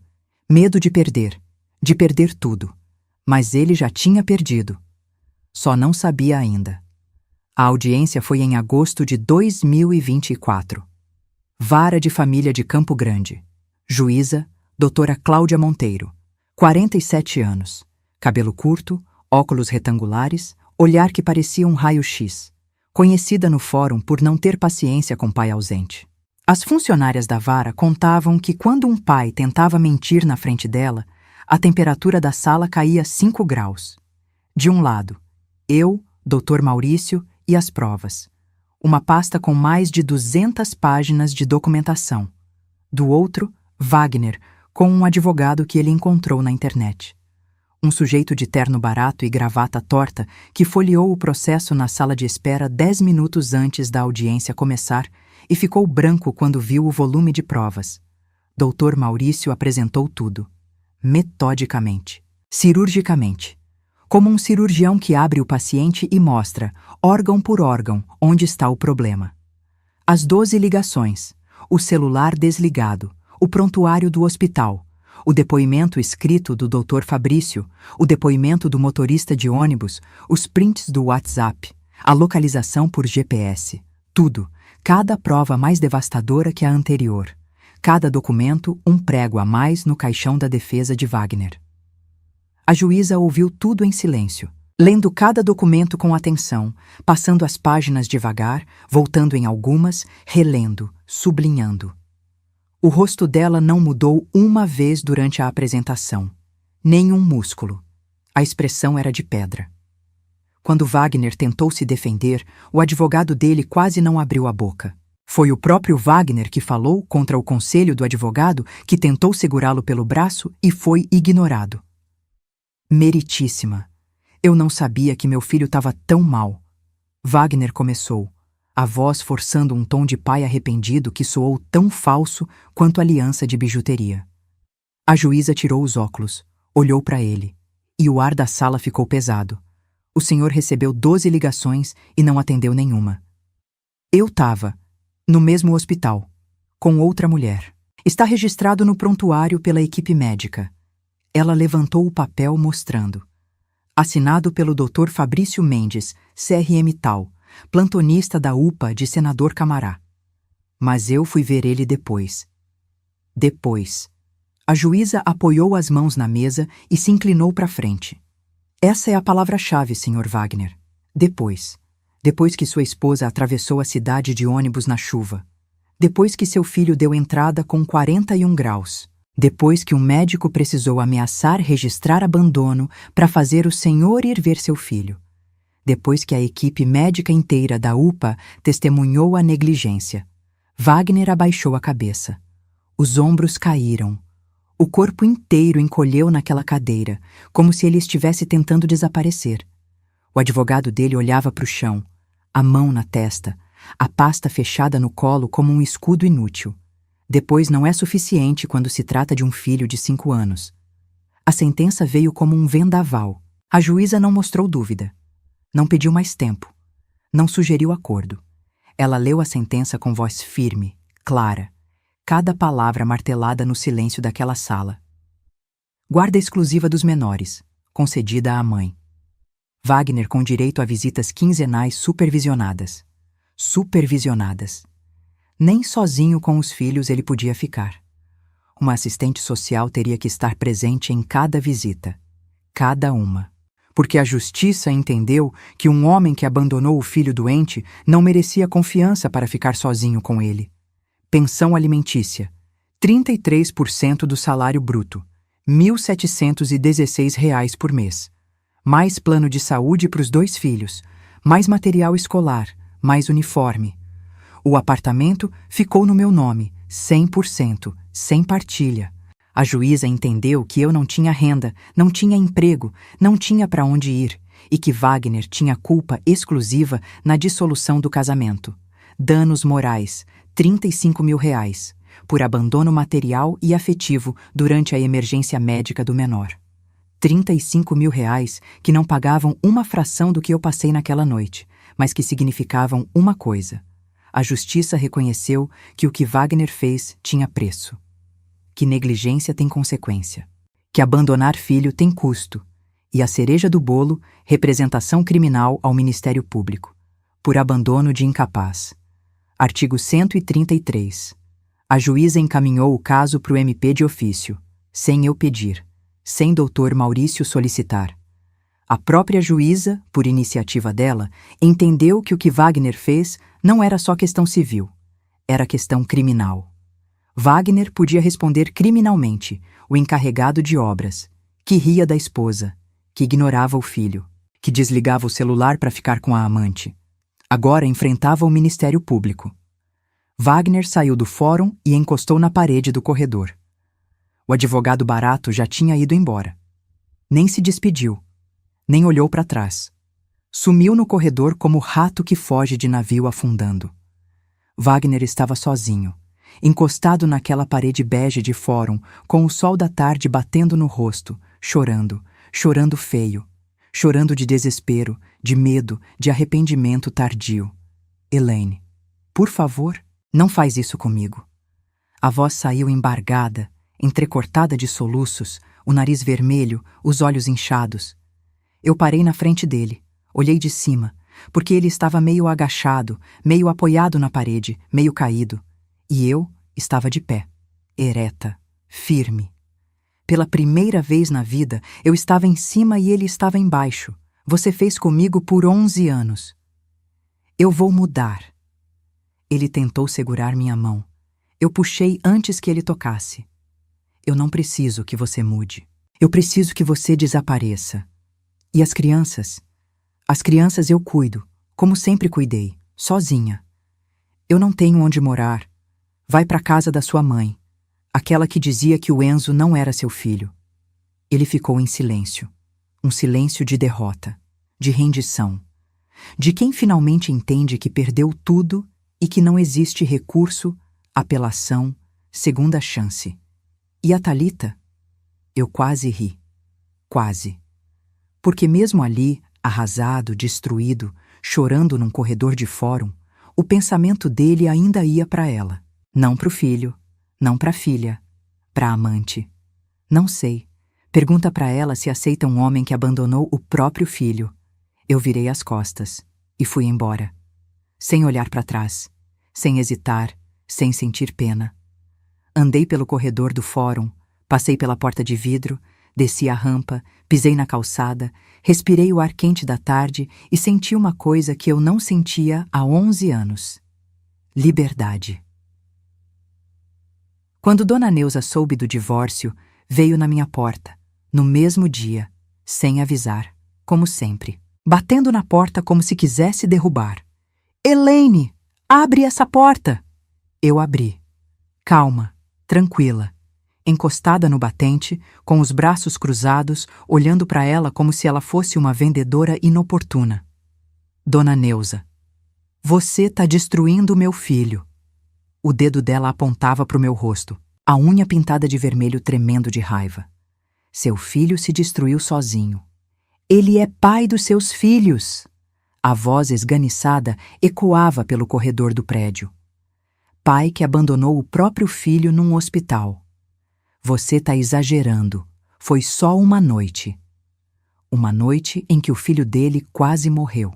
Uma noite em que eu liguei 12 vezes e ele estava no mesmo hospital, segurando a mão da amante. Aquele menino nem é filho dele. Ela gritou, e eu vi o veneno nos olhos dela. O mesmo veneno que pingava em cada jantar de Natal, em cada visita surpresa, em cada comentário sobre o Enzo ser branquelo demais. Eu olhei para Dona Neuza, fundo nos olhos, sem piscar, sem tremer, sem desviar. Dona Neuza, a senhora tem 30 segundos para sair da minha porta. Se não sair, eu chamo a polícia. E acrescento assédio moral ao processo. Ela ficou vermelha. O vermelho subiu do pescoço, passou pelo queixo, tomou as bochechas. Você não pode. 25 segundos. Ela abriu a boca, fechou, abriu de novo. O dedo que me apontava tremeu e baixou. Eu vi o momento exato em que ela entendeu que a Elaine que abaixava a cabeça não existia mais, que a mulher que ela humilhava impunemente há 11 anos tinha morrido naquela noite de chuva na UPA de Senador Camará e que no lugar dela tinha nascido outra. Uma que não ia engolir mais nada. Ela saiu, bufando, xingando baixo, os saltos batendo no piso do corredor, mas saiu e nunca mais voltou. O Ministério Público aceitou a denúncia. Abandono de incapaz. Artigo 133. Wagner foi chamado a depor na delegacia. Uma delegacia em Campo Grande, sala pequena, mesa de metal, cadeira dura. O delegado, um homem de 50 e poucos anos, ombros largos, voz grossa, olhou para o Wagner com a mesma expressão que Dr. Fabrício tinha usado na UPA. Senhor Wagner, o senhor sabia que seu filho estava doente naquela noite? A voz neutra. Profissional, mas com uma nota de aço por baixo. Sim. Wagner respondeu olhando para as próprias mãos que ele esfregava uma na outra como se tentasse limpar algo invisível. O senhor recebeu 12 ligações da mãe da criança? Sim. E por que não atendeu? Wagner engoliu seco. Olhou para o teto. Olhou para o chão. Olhou para qualquer lugar que não fosse os olhos do delegado. Eu estava ocupado. Ocupado com quê? Silêncio. Senhor Wagner, o senhor estava no hospital de Senador Camará naquela noite? Sim. Acompanhando quem? Uma amiga. A voz quase não saiu. Um fio de som. Uma amiga. Enquanto seu filho de 5 anos estava internado com 40 graus de febre. No mesmo hospital. Wagner não respondeu, porque não tinha resposta. Porque não existe resposta para isso. Porque qualquer combinação de palavras na língua portuguesa era insuficiente para justificar o que ele fez. O inquérito seguiu. Wagner foi denunciado, processo criminal aberto, se condenado 6 meses a 3 anos de detenção. Thalita soube do processo. E sumiu. Da vida do Wagner, da construtora, da cidade. Voltou para Minas, interior de Itajubá, sem se despedir, sem uma visita, sem um abraço. Mandou uma mensagem para o Wagner. Uma única mensagem, fria, direta, sem coração, sem emoji, sem nada. Não me procura mais. Eu não vou depor por você. Eu tenho minha vida. Wagner leu aquela mensagem sozinho. No quarto da mãe, na cama de solteiro, no mesmo quarto onde dormiu antes de casar. Voltou para o ponto zero, a mulher por quem ele jogou tudo fora. O casamento, os filhos, a casa, a dignidade. Largou ele com uma mensagem de 20 palavras. Amor de amante acaba quando o problema começa. Quando a festa vira processo, quando o perfume vira intimação, quando a cama vira depoimento. Aí ninguém fica. Aí é cada um por si. Aí a jura de amor eterno dura exatamente até a primeira citação judicial. Valentina fez 10 anos. Cresceu. Amadureceu mais do que qualquer criança deveria amadurecer nessa idade. Um dia, sentada na cama, fazendo lição de casa, ela me chamou. Mãe, eu vi as coisas no celular do pai. Eu sabia. Eu sentei do lado dela. Passei a mão no cabelo liso, igual ao do pai. E senti um aperto no peito que não era tristeza. Era culpa. Culpa por ela ter sido obrigada a carregar um peso que não era dela. Filha, me desculpa. Você não tem que pedir desculpa. Ele que tem. Minha filha de 10 anos. Mais mulher que muita adulta que eu conheço. Mais forte que eu fui por 11 anos. Enzo, agora com 6 anos, melhorou completamente. O tratamento funcionou, sem sequelas. Corre, pula, grita, bagunça, come tudo que vê pela frente. Voltou a ser o menino que era antes, mas algo mudou nele também. Ele não pergunta mais do pai. Parou de perguntar. Mamãe, eu tenho você. Tá bom. Disse isso um dia, do nada, enquanto eu arrumava a mochila dele para a escola. Como se fosse uma conclusão que ele chegou sozinho, depois de muito pensar. Ele desenhou a família na escola. Tarefa de artes. A professora pediu para cada aluno desenhar as pessoas que moravam com ele. Enzo desenhou 4 figuras. Eu, alta, de cabelo cacheado. Valentina com laço no cabelo. Ele mesmo, pequenininho no meio. E a tia Shirley, do lado, com um secador de cabelo na mão, sem o pai. A professora me chamou na escola. Uma mulher gentil, de óculos redondos, que me esperou na porta da sala com um sorriso preocupado. Dona Elaine, o Enzo não desenhou o pai. Eu sei. A senhora quer conversar sobre isso? Não. Ele desenhou a família que ele tem. E tá certo. A professora me olhou. Assentiu devagar. E eu vi que ela entendeu. Não precisou de explicação. O pai que rejeitou o filho agora é rejeitado pelo filho. Wagner vê os filhos a cada 15 dias, com supervisão de assistente social, porque a juíza determinou. Valentina vai, mas fica calada. Senta, come o lanche que ele leva, responde com monossílabos e olha para o relógio esperando o tempo acabar. Enzo vai porque é ordem judicial. Mãe, eu posso não ir? Ele me perguntou uma vez, arrumando o cadarço do tênis, sem me olhar. Filho, é ordem do juiz. Mas ele não me abraça direito. A voz saiu baixa, não de tristeza, mas de constatação, de quem já aceitou. Eu sei, filho, mas vai. Depois a gente come sorvete. Tá bom. Wagner mora com Dona Neuza agora. em Cascadura, quarto pequeno, cama de solteiro, a mesma cama que ele dormia antes de casar comigo. Ganha 5.200, paga 1.716 de pensão. Mais plano de saúde, mais escola, sobra pouco. A construtora soube do processo criminal, não demitiu. Mas tirou ele da função de encarregado, rebaixou para auxiliar de campo. O salário vai cair. A pensão vai ser recalculada proporcionalmente. Mas a vergonha, essa não diminui. Essa ele carrega todo dia no canteiro de obras, na frente dos mesmos colegas que viram o oficial de justiça entrar com a citação. A vida devolve, sempre devolve. Não precisa ter pressa, não precisa ter raiva, não precisa desejar o mal. A vida se encarrega, com juros, com correção, com uma precisão que nenhum advogado do mundo consegue superar. Shirley. Eu preciso falar de Shirley. A mulher que saiu de pijama e chinelo às 11 da noite para me ajudar. Que ficou com minha filha de 9 anos enquanto eu ia para o hospital de ônibus na chuva. Que me indicou o advogado que mudou minha vida. Que guardou meus documentos no guarda-roupa dela. Que segurou minha mão quando eu chorava de medo. Que me deu bronca quando eu queria desistir. Que não me cobrou um centavo, um favor, uma explicação. Shirley é minha irmã. Não de sangue, de escolha. A irmã que a vida me deu quando eu mais precisava. A prova de que família de verdade não é quem tem seu sobrenome, é quem aparece quando tudo desmorona. Eu disse para ela um dia, tomando café na cozinha dela: Shirley, quando eu tiver condição, eu te pago tudo. Você não me deve nada. Ela soprou o café, sem me olhar, como se eu tivesse falado uma bobagem. Eu te devo tudo. Então me paga com uma coisa. Nunca mais aceita migalha de homem nenhum. Minha mãe disse a mesma coisa. 20 anos atrás, na mesma cozinha, onde chorou de alegria quando eu passei no Enem. Eu não ouvi. Agora eu ouço. Hoje eu tenho 37 anos.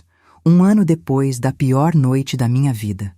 Moro no apartamento que era nosso. Agora é meu. Só meu. Meu nome na escritura. Meu nome no IPTU. Meu nome na porta. Trabalho como atendente numa farmácia em Campo Grande. 1.900 por mês. Mais a pensão. Não é muito, mas é digno. É meu. Saiu do meu trabalho, da minha mão, do meu esforço. Voltei a estudar. Enfermagem. EAD. A mesma profissão que eu larguei há 16 anos por causa de um sorriso bonito num baile funk em Bangu. Estou no primeiro período. De novo. Aos 37 anos. Recomeçando do zero. Ou quase, porque agora eu sei coisas que não sabia aos 20. Sei que diploma ninguém tira. Sei que marido vai embora. Sei que profissão fica. Mãe, você vai ser enfermeira? Enzo me perguntou um dia, vendo eu estudar na mesa da cozinha, cercada de apostilas. Vou, filho. Que nem as moças que cuidaram de mim no hospital? Igual. Legal. Aí você cuida de todo mundo. Eu já cuido, filho. Já cuido. Às vezes, de madrugada, eu acordo. 3 horas da manhã. O relógio do celular brilhando no escuro. E lembro da chuva, do ônibus, do chinelo perdido, do meu filho tremendo no colo. Das 12 ligações que chamaram no vazio. Do celular desligado, do leito da ala B, da cortina entreaberta, da mão dele na mão dela, do cabelo ruivo, do sussurro, do meu amor. Eu tô aqui. Eu acordo. Levanto. Vou até o quarto do Enzo. Devagar, para não acordar. Abro a porta. Ele dorme de boca aberta, espalhado na cama como estrela do mar, os bracinhos para cada lado, o cobertor do Homem-Aranha pela metade. E ao lado dele, apertado contra o peito, o ursinho marrom que Wagner deu no hospital. Aquele ursinho com laço vermelho que Enzo recebeu sem emoção e nunca jogou fora, porque criança é assim. Ama mesmo quem não merece. Perdoa mesmo quem não pediu perdão. Guarda o presente mesmo quando a presença nunca veio. Eu cubro ele. Puxo o cobertor até o queixo. Beijo a testa dele, que agora tá fria, sem febre, sem suor, sem tremor. A testa de um menino saudável, de 6 anos, que dorme tranquilo porque sabe que a mãe está ali. Sempre ali, na primeira chamada. E volto pra cama, sabendo que o pior já passou. Se você está ouvindo isso agora e seu marido não atende o telefone quando seu filho precisa, presta atenção. Não é trabalho, não é reunião, não é sinal ruim, é escolha. Ele escolhe não atender. Ele escolhe outra pessoa. Ele escolhe outra prioridade. E quando um homem escolhe qualquer coisa acima do filho doente, ele já te deu a resposta. Você não precisa de mais nenhuma prova. Eu precisei de 12 ligações para entender. De uma noite na chuva, de um hospital de madrugada, de uma cortina aberta, de uma amante na maca ao lado, para finalmente enxergar. Não aceita, não perdoa, não finge. Liga pro advogado, junta as provas e vai, porque ninguém vai fazer isso por você. Só você. Eu fiz, descalça, encharcada, com R$0 no bolso, com um filho de 5 anos ardendo de febre no colo. E se eu consegui assim, você também consegue. Meu nome é Elaine. Tenho 37 anos. Meu ex-marido ignorou 12 ligações enquanto meu filho queimava de febre. Ele estava no mesmo hospital, segurando a mão de outra mulher. Hoje ele responde a processo criminal. Vê os filhos com supervisão. Mora com a mãe num quartinho em Cascadura. E a amante? Voltou pro interior de Minas, sem se despedir. Mandou uma mensagem de 20 palavras e sumiu. E eu? Eu estudo enfermagem. Trabalho numa farmácia, crio meus 2 filhos e toda sexta-feira, sem falta, tomo café com a Shirley, a mulher que saiu de pijama para me salvar quando meu marido desligou o celular. Shirley atendeu na primeira chamada. E isso diz tudo, sobre casamento, sobre amizade, sobre amor de verdade e sobre quem realmente te ama. Obrigada, Shirley. Obrigada, Dr. Fabrício. Obrigada, seu Cláudio, motorista do ônibus 638, que acelerou por mim e pelo meu filho sem eu precisar implorar. Vocês são a prova de que Deus manda anjos. Só que eles vêm de jaleco branco, de pijama e chinelo e de uniforme da Transrio. E se você ficou até o final dessa história, eu preciso te pedir uma última coisa. Se inscreve no canal, aperta o like e comenta aqui embaixo. Que horas você está assistindo? De que cidade você é? E se você já viveu algo parecido, se já foi aquela mulher sozinha no ônibus, se já foi aquela mãe que ligou e ninguém atendeu, conta pra mim. Porque sua história também merece ser ouvida. E aqui, nesse canal, a gente escuta. Tem história de esposa todo dia, todo santo dia. Porque enquanto tiver mulher sendo desrespeitada, vai ter história para contar. E enquanto tiver história, eu vou estar aqui. Obrigada por ficar até o fim, de coração.